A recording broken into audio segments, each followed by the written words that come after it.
Bro, what is unstoppable domains? Yeah, so Unstoppable Domains is building user-owned digital identity for every person on the planet. We call these NFT domains, and they are really the infrastructure that allows people to own their reputation and data between apps.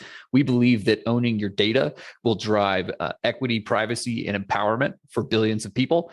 And the internet is broken. Anyone who goes out to the internet knows there's huge problems on it. We think a couple of those problems, such as working on user privacy and then working on curation, can be solved by allowing people to bring their reputation and data with them between apps.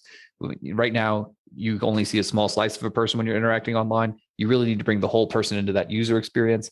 And that's what we're working on at Unstoppable.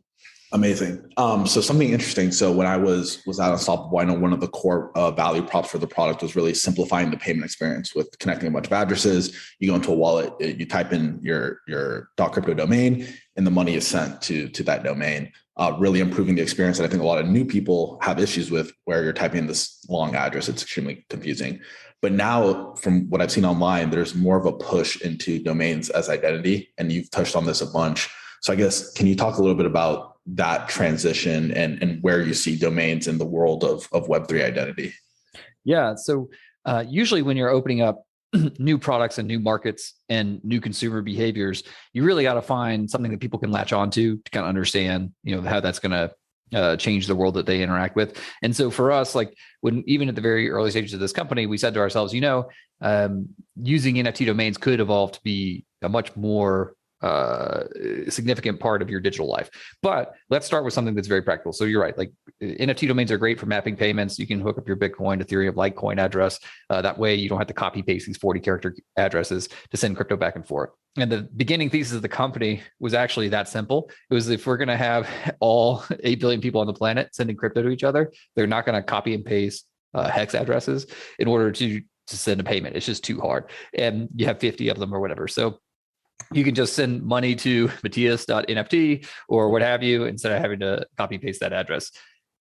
If you think about it, though, as a computer programmer and as someone who likes to think about technology, what you're really doing is mapping a set of information that you want other people to be able to easily look up back to an easy to remember identifier. And every single computer network on the planet has a naming system at some point. And DNS is the famous one for looking up websites. And DNS really just, when you have google.com or you type in, Matthias's blog.com or whatever, then it's just looking up the server that's storing the data that shows the website for that user when you type that into your browser. So it's simplifying being able to find where that website lives so that people can come and view it more easily. Same thing here with cryptocurrency, simplifying looking up this information for crypto addresses.